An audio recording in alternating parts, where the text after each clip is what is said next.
지속가능 경영 시대의 글로벌 리딩 기업의 ESG 실천 사례를 알아보는 인스비TV 글로벌 ESG 사례. 이노소셜랩 지속가능 경영센터 유승건입니다. ESG는 뭐 이제 이론적으로는 다 잘 아실 것 같아요. 이제는 사례를 좀 살펴볼 텐데요. 뭐 우리나라 기업들의 사례는 잘 아실 테니까 글로벌 기업들 중에 좀 잘하는 기업들의 사례를 모아서 우리가 살펴보도록 하겠습니다. 첫 번째 시간은 넷제로의 달성의 모범생이라는 제목으로 우리 덴마크의 운송회사인 머스크의 사례를 알아보도록 하겠습니다. 넷제로는 뭐 여러분 잘 아시겠지만 이 ESG 경영에서 뭐 빼놓을 수 없는 아주 필수적인 부분인 거죠. 그래서 이 넷제로라고 하는 것은 우리 2015년에 파리 기후협약에 따라서 2050년까지 CO2를 포함한 6대 온실가스의 순배출을 플러스 마이너스 제로로 만드는 것이죠. 그래서 특히나 이 국가별 감축 목표라고 하는 NDC라고 하는 것이 있는데요. 이 NDC에 따라서 기업들은 자발적으로 참여하게 되어 있습니다. 물론 뭐 많이 배출하는 기업들 같은 경우는 이 목표관리제 대상이라고 하는데, 이 온실가스 목표관리제 대상인 기업들은 좀 강제적으로 또 규제적으로 해야 되지만 대부분의 기업들은 이 자발적으로 참여해야 되는 부분들이 있습니다. 그래서 이 넷제로 같은 경우는 기본 프로세스가 크게 한 4단계 정도까지가 설명할 수 있는데요. 첫 번째는 온실가스 인벤토리를 구축하는 것입니다. 인벤토리 구축은 어렵기도 하지만 또 한편으로 쉽게 생각을 하면, 우리가 뭐 사람이라고 치면 우리가 몸무게를 뭐 얼마를 좀 줄여야 되겠다라고 하면 현재 우리의 몸무게가 얼마인지 알아야 줄일 수 있잖아요. 그래서 우리가 배출하고 있는 온실가스의 전체 총량이 얼마인지를 파악하는 것이 바로 인벤토리 구축이라고 하는데, 인벤토리 구축을 해야지만 출발을 할 수가 있습니다. 인벤토리 구축은 스콥 1, 스콥 2, 스콥 3로 이렇게 나눌 수 있는데요. 스콥 1은 우리 회사에서 직접 이렇게 화석 연료를 떼서 뭐 보일러라든지 자동차라든지 이런 것들을 떼서 이렇게 연료를 소비해가지고 발생시키는 그런 온실가스를 얘기하고요. 스콥 2, 간접 배출이라고 얘기를 하는데, 우리가 전기 같은 경우를 사오잖아요. 그럼 이제 전기를 사올 때 발전소에서 배출한 온실가스를 얘기한다라고 하면, 스콥 3는 그 외의 것을 다 얘기합니다. 그래서 스콥 1, 2, 3의 온실가스를 측정하든지, 근데 스콥 3 같은 경우는 측정하기 굉장히 힘들겠죠. 그래서 추정을 하게 됩니다. 그래서 추정을 한 것을 데이터베이스화하고 그것을 인벤토리를 구축한 다음에, 이게 뭐 실제인지 아닌지 알 수 없잖아요. 그래서 제3자 외부 검증을 하게 됩니다. 그래서 그 내용을 공개하고요. 그러면 우리가 지금 뭐 몸무게가 뭐 80kg다. 그러면 70kg를 줄여야 되겠다. 그러면 언제까지 줄일 것이냐라고 해서 나 1년 내에 10kg 줄이겠어 라고 얘기하는 것처럼, 우리 스텝 2 단계에서는 넷제로를 일단 선언하게 됩니다. 넷제로의 선언이라고 하면 일단 2050년까지 넷제로를 이루겠다라고 하는 파리 기후 협약을 지지하는 것이고요. 근데 2050년에 줄이겠다라고 한참 먼 미래니까 지금 나는 안 줄이겠다 이게 아니고, 단기 보통 한 2030년, 중기 2040년, 장기 2050년, 이렇게 구체적으로 어떻게 줄일 것인지에 대한 목표를 제시하라라고 지금 얘기하고 있습니다.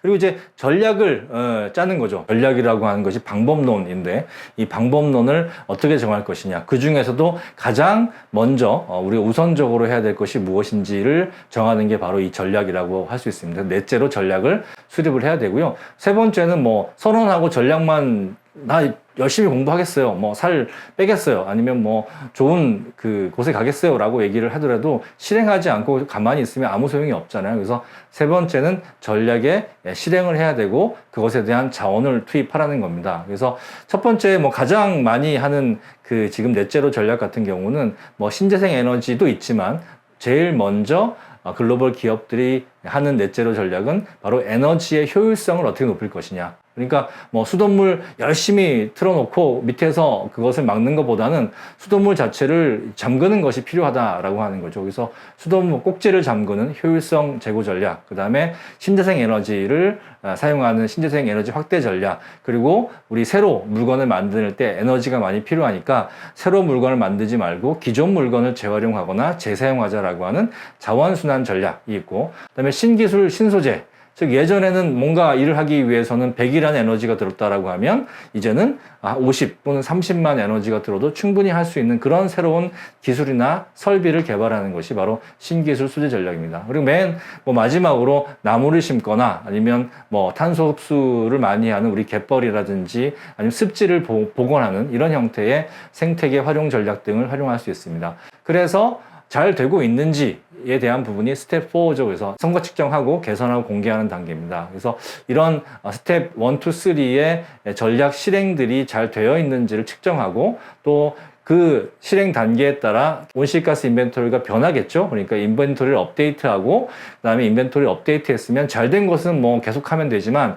안 된 것은 또 개선해야 되니까 목표나 전략을 개선과 수정을 그렇게 해야 되는 거죠. 그래서 이런 과정 스텝 1, 2, 3, 4의 단계를 계속 반복하는 것이 이 넷제로 실행의 기본 프로세스라고 할 수 있습니다. 이것을 누가 잘한다? 바로 이 머스크라고 하는 회사가 잘한다라고 하는 거죠. 그러면 이제 이런 것들을 그냥 상식적으로 알고 있느냐라고 하는 것이 아니라 국제적으로 이런 넷제로를 실행하는 국제 이니셔티브가 있습니다. 우리 아리백도 알고 있지만 아리백은 이제 전기에 한해서 하는 것이고 실제 SBTI라고 하는 곳이 있습니다. 이 SBTI의 약자는 사이언스 베이스드 타겟 이니셔티브라고 해서 과학 기반의 목표 이니셔티브 이렇게 되는 거죠. 그래서 2015년 파리 기후 협약에 따라서 2015년에 설립된 세계 최대의 기업 넷제로 이니셔티브라고 할 수 있고 지금 한 1,800개 기업이 참여하고 있습니다. 파리 기후 협약의 1.5도 시나리오, 즉 우리가 2050년까지 넷제로를 통해서 우리가 산업혁명 때의 온도보다 1.5도씨 이내로 그렇게 멈춰보자라고 하는 것이 바로 파리 기후 협약이지 않습니까? 그래서 이 파리 기후 협약의 1.5도씨 시나리오에 부합해 엄격한 과학 기반 절감 기준을 요구하고 있습니다. 그래서 여기도 보면 5가지인데요. 앞에서 얘기한 것과 이 기본적인 프로세스와 같습니다. 첫 번째는 약속을 해라. 우리가 넷제로를 하겠다는 약속을 해라. 목표를 설정해라. 스콥 1, 2, 3에 대한 감축 목표 제시해라. 그리고 수립 목표가 정당한지에 대한 검증을 받아라. 그리고 그것을 실행해라. 그리고 검증 결과를 공표해라. 그리고 실행 및 보고를 해라. 라고 하는 부분들인데 SBTI의 방법론에 대해서는 바로 우리가 잘 알고 있는 CDP에 대한 방법론을 많이 차용하고 있습니다. 그래서 우리 탄소 공개 프로젝트라고 하는 CDP를 활용하고 있는 기업이라고 한다라고 하면 또 이 SBTI에 가입해서 전 세계적으로 우리 신뢰도를 얻을 수 있는 그런 넷제로 활동을 하셨으면 하는 바람이 있습니다. 기업 기후 책임 모니터링이라고 하는 보고서가 있습니다. 이 기업 기후 책임 모니터링이라는 보고서는 이렇게 SBTI에 가입한 회원들 중에 정말 잘하고 있는 기업들에 대한 것들을 평가해서 공개하는 그런 보고서인데요. 제가 오늘 머스크의 사례를 든 이유는 그 많은 기업들 중에 온실가스의 배출 추정 및 정보 공개, 감축 목표 설정, 실질적 감축 활동, 또 기후 행동 및 탄소 상쇄 등의 4가지 영역을 평가하게 되는데 이러한 평가에서 투명도, 그 다음에 신뢰도가 높은 기업들을 평가하게 되어 있습니다. 적정 수준, 높음이라고 하는 기업은 하나도 없고요. 적정 수준이라고 하는 기업이 단 하나가 있었는데 바로 이 오늘 소개할 머스크라고 하는 기업입니다. 머스크는 아마 부산이나 또는 평택이나 이렇게 화물 컨테이너가 많이 이제 움직이는 그런 곳에 사시는 분들은 많이 보셨을 텐데요. 덴마크의 운송 그리고 에너지 기업입니다. 1904년에 설립한 기업이고요. 2018년 매출이 약 한 $390 정도 되는 곳이었습니다. 이 머스크가 좋은 평가를 이렇게 받은 이유는 2040년까지 모든 기업 활동 및 스콥 1, 2, 3에서 넷제로 달성 목표를 구체적으로 설정했기 때문에 좋은 등급을 받았고요. 또한 상세적으로 중간 목표를 제시했다. 우리나라 기업들 같은 경우는 2050년까지 넷제로를 하겠다라고 하는 원칙적인 약속은 했지만 30년, 40년까지 구체적으로 우리가 무엇을 어떻게 얼마만큼 하겠다라고 하는 목표를 되게 좀 두리뭉실하게 제시한 경향이 좀 있습니다. 그런 부분들에 대해서 우리나라 기업들은 좀 평가를 좀 잘 못 받고 있는데요. 머스크는 그런 부분에서 굉장히 구체적으로 잘 제시하고 있다라고 하는 부분들이 좋은 평가를 받은 요소였습니다. 하나씩 좀 살펴보도록 하겠습니다. 우리가 넷제로를 실행할 때 첫 번째로 이 온실가스에 대한 인벤토리를 잘 구축해야 된다라고 말씀드렸는데, 바로 이 머스크 같은 경우에도 지금 스콥 1, 2, 3에 대한 온실가스 인벤토리를 잘 측정해서 공개하고 있습니다. 특히 이제 머스크는 선박 운송을 많이 하는 회사다 보니까 직접 본인들이 소유하고 있는 선박에서 사용하는 연료가 굉장히 많겠죠. 그래서 스콥 1이 56%에 해당이 됩니다. 그래서 93%가 선박 운영 연료고요. 스콥 2, 우리가 전기 사오는 것은 우리는 운송회사니까 회사의 본사 빌딩 운영하는 것, 그리고 선박 터미널 운영하는 정도의 전기니까 별로 그렇게 많지 않습니다. 1%고, 스콥 3, 공급 사슬망의 운송과 배송, 제품에 대한 사용, 제품과 서비스의 구매, 이런 부분들이 약 한 44%에 해당한다라고 지금 이렇게 밝히고 있습니다.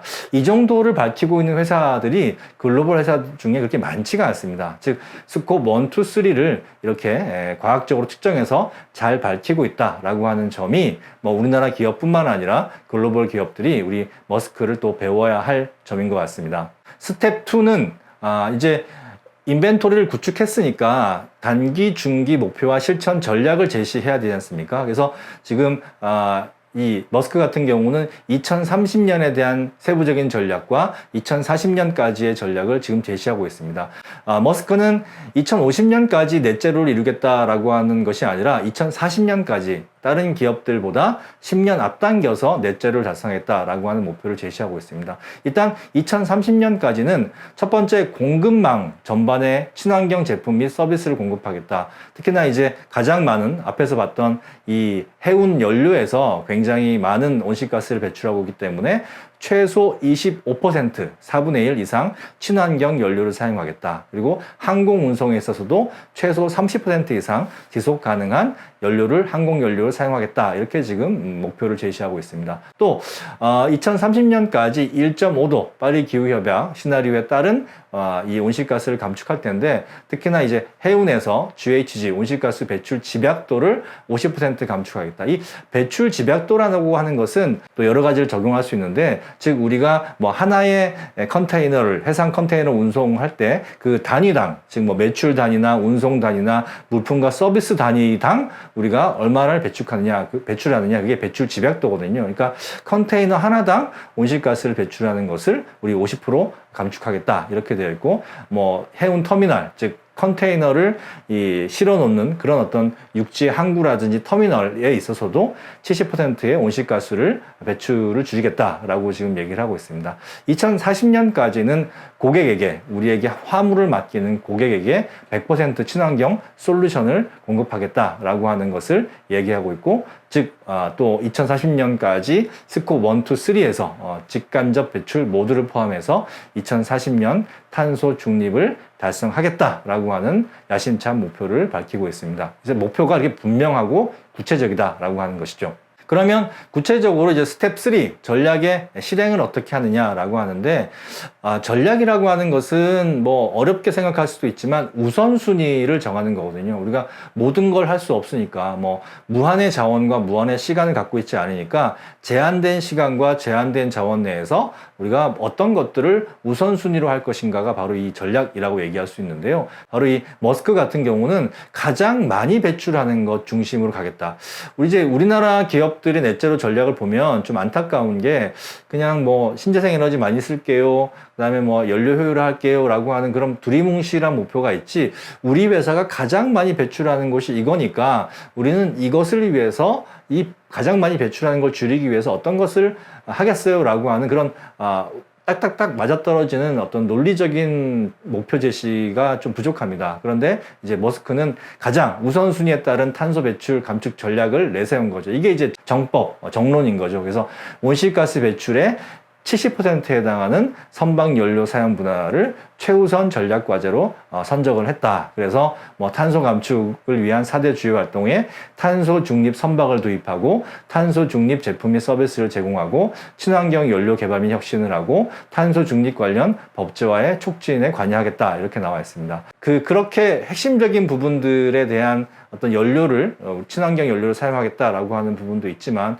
또 한 가지는 기본적으로 해야 될 것들이 있죠. 기본적으로 해야 될 것이 또 에너지의 효율을 강화하는 것이고, 공급 업체에 온실가스 저감을 요구하는 것 이렇게 얘기했는데 뭐 이 머스크 같은 경우는 지금 스콥 3에서 약 40%의 온실가스를 배출하고 있기 때문에 이 40%를 줄이는 것도 중요한 거죠. 그래서 일단 에너지 효율성을 강화하는 부분들에 있어서는 선박 연비, 우리 자동차 연비가 있듯이 선박 연비도 있는데요. 이 선박 연비를 해운업계, 해상운송업계의 1위로 만들겠다. 그래서 저속 운행, 빨리 달리지 않고 천천히 달리고 대신 운송 루트를 최적화하는 것, 그런 게 중요하죠. 그리고 고연비 선박, 뭐 자동차랑 똑같습니다. 그래서 고연비 선박을 도입을 하겠다라고 하는 것이고요. 공급업체 같은 경우는 2022년부터 ESG 기준에 따라서 공급업체를 평가하겠다라고 하고 있고, 또 온실가스 관련된 법을 준수하고 있는지, 그리고 온실가스에 대해서 높은 어떤 목표들을 제시하고 있는지 이런 것들을 좀 체크하겠다라고 하는 계획을 발표하고 있습니다. 특히나 이제 친환경 선박 관련돼서는 또 우리나라 하면 대규모 큰 뭐 유조선이라든지 가스선이라든지 컨테이너선을 잘 만들고 있는 회사가 우리나라인데요. 머스크도 바로 이 친환경 선박을 우리나라의 뭐 현대중공업이라든지 이런 곳에 발주를 하고 있습니다. 그래서 2023년에 세계 최초 메탄올 연료 추진이라고 하는데, 메탄올은 뭐 공업용 알코올이잖아요. 이 공업용 알코올을 만드는 것이 바로 이 물을 전기 분해하고 배출된 CO2를 화학적으로 결합해서 만드는 거니까 실제로는 굉장히 친환경적으로 할 수 있는 거죠. 그리고 그것을 만드는 과정에 태양광이라든지 풍력이라든지 수력이라든지 이와 같은 신재생 에너지를 활용해서 이렇게 메탄올을 만들겠다. 그래서 그 메탄올을 지금의 디젤, 경유 선박 대신 투입하겠다라고 하는 것을 지금 얘기하고 있습니다. 그래서 2025년까지 총 13척, 뭐 상당한 양이죠. 그래서 탄소 중립 선박을 도입하겠다라고 하는 것이고요. 친환경 연료 전환하겠다. 이게 지금 이쪽에 머스크의 온실가스의 거의 절반을 차지하고 있으니까요. 그래서 뭐 GHG 배출의 70%, 이게 자기 스콥 1이죠. 스콥 1일 경우에는 70%에 해당하는 연료를 넷제로 달성하기 위해서 2040년까지 화석 연료, 즉 디젤 연료라든지 LNG에 대한 부분들을 완전 대체하겠다라고 지금 얘기하고 있습니다. 그래서 바이오 디젤이라든지 그린 메탄올 이런 것들을 이용하겠다라고 지금 얘기를 하고 있습니다. 뭐 터미널 같은 경우는 화물 컨테이너를 중간에 이제 적재해 놓거나 또 뭐 육상 운송된 컨테이너를 보관했다가 해상 운송으로 옮기는 그것을 이제 얘기하는 거죠. 그런 어떤 선박 터미널에 있어서도 우리는 탄소 배출을 감축하겠다. 그래서 에너지 사용을 최적화하고 재생 에너지를 전환하고 탄소 중립에 대한 솔루션 개발 및 상용화를 하겠다라고 하는 계획을 하고 있습니다. 이렇게 기업의 가치사슬 전반에 걸쳐서 우리가 이런 구체적인 활동을 하겠다라고 하는 것을 머스크가 이렇게 그림을 그려서 보여주고 있는데요. 저희는 우리나라 기업도 이렇게 좀 밸류체인 전체에 대한 부분들을 그림을 그려서 좀 우리가 온실가스 배출을 단계별로 그리고 가치사슬의 이 과정별로 어떻게 줄이겠다라고 하는 그림들을 좀 보여주었으면 하는 바람들이 있습니다. 또 한 가지는 비즈니스의 어떤 차별화 전략으로 활용하는 거죠.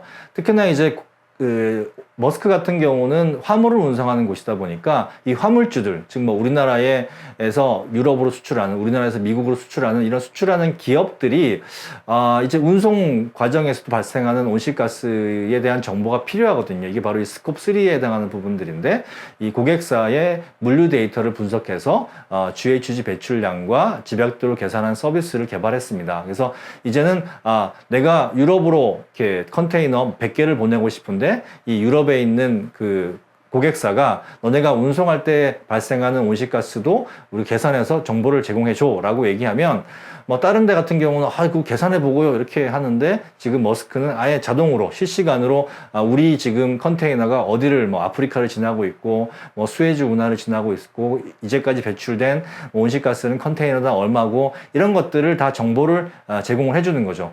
이제 그렇게 된다라고 하면 온실가스 배출량에 대한 정보 보고가 필요한 기업들은 지금 다른 기업들을 사용할 수 없고 머스크를 사용할 수밖에 없는 상황이 되는 거죠.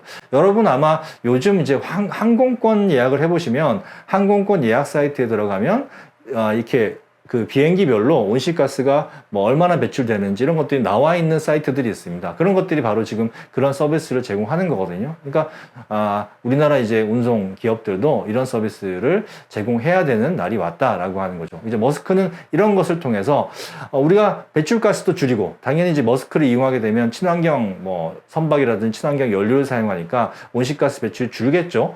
그리고 다른 디젤 그 배를 이용하는 것보다는 온실가스도 줄고 또 그것에 대해서 정보도 제공하니까 이 화물을 보내는 사람 입장에서는 다른 데보다 이 머스크를 이용할 수밖에 없는, 즉 머스크가 바로 이 온실가스에 대한 부분들을 단순히 관리하는 차원이 아니라 기업의 차별화된 비즈니스 세일즈 전략으로 활용하고 있다라고 하는 부분들입니다. 그리고 이런 것들이 머스크 혼자 할 수는 없겠죠. 그래서 기업 간의 협력, 뭐 친환경 선박을 만들려고 한다면 뭐 우리나라에 있는 현대중공업 같은 그런 최고의 선박 기술을 가진 회사가 필요한 거고, 또 에너지 연료에 대한 부분들을 하려면 또 연료 개발 회사랑 또 필요한 거죠. 그리고 그런 선박들, 그런 또 연료들을 사용할 수 있게끔 어떤 제도들, 정책도 바꿔야 되니까 정책 관여도 하고, 그 다음에 이런 환경단체들에게 우리 열심히 노력하고 있으니까 환경단체들도 우리 좀 지지해주고 우리 이런 친환경 선박이 활성화될 수 있도록 또 사회적 좀 분위기 좀 형성해 주세요 라고 하는 이런 비영리 활동에 대한 지원도 하고 있습니다. 그러니까 아주 그냥 다방면으로 온실가스에 대한 대응 전략을 잘 세워놓고 있다라고 하는 부분이죠. 그리고 연구하고 있습니다. 특히 이제 앞으로의 이 경쟁력이 얼마나 이 탄소를 줄인 이런 제품과 서비스를 만들어내느냐가 기업의 새로운 경쟁력이 되기 때문에 머스크 같은 경우는 해운 탄소 제로 R&D 센터를 만들어서 2050년까지 탄소 중립을 위한 로드맵을 제시하고 탄소 중립에 대한 정책 개발을 하고 연구 및 자료 개발을 하고 있습니다. 우리나라도 뭐 몇몇 기업들이 이런 넷제로에 대한 연구소를 만들고 있는데요. 저는 거의 이제 모든 기업들이 이 탈탄소 경제죠. 이 뭐 ESG를 좀 다른 말로 얘기하면 경제학자분들께서는 탈탄소 경제로의 전환이라고 얘기를 하는데, 이 탈탄소의 경제로의 전환을 위해서 많은 연구 개발이 필요할 것이라고 봅니다.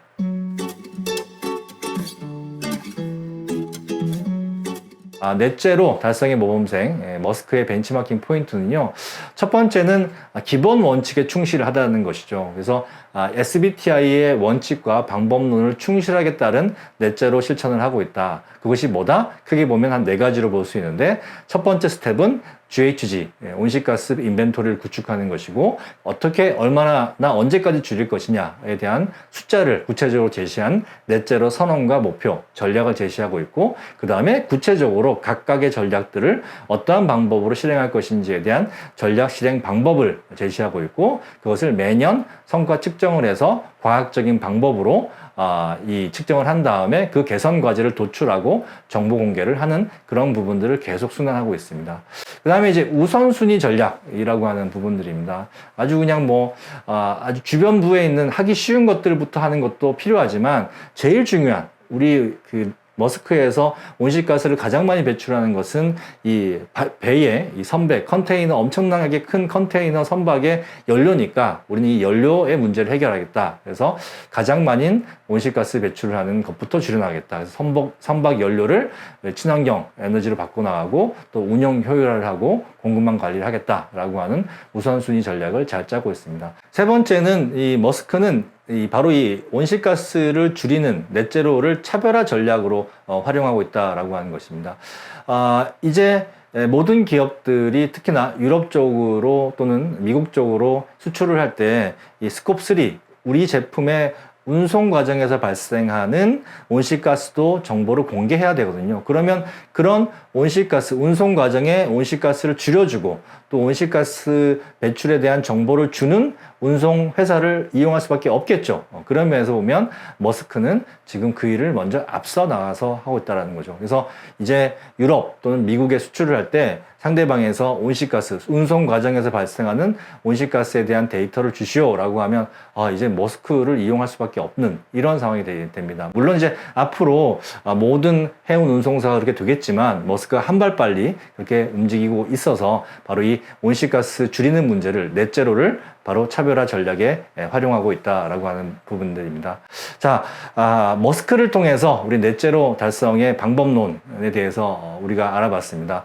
넷제로 쉽지 않습니다. 많은 비용이 들어가고 또 많은 에너지가 들어가고 오랜 시간이 필요한 부분이지만 반드시 해야 할 일이죠. 그렇지 않으면 어떻게 되겠습니까? 우리 인류의 지속 가능성을 담보할 수 없는 문제이기 때문에 넷제로 문제는 매우 중요합니다. 우리 머스크처럼 전략적으로 잘 했으면 좋겠습니다. 글로벌 리딩 기업의 사례로 알아보는 ESG. 오늘 첫 번째 ESG에서 가장 중요한 넷제로에 대해서 말씀드렸습니다. 우리 머스크 사례를 들었는데요. 머스크가 하고 있는 것들 그렇게 어렵지 않습니다. 이미 넷제로 전략 다 나와 있고요. 이것을 이제 따라서 잘 실행만 하면 될 것 같습니다. 우리 결심하고 넷제로 함께 잘 해보는 우리나라 기업들이 되었으면 좋겠습니다.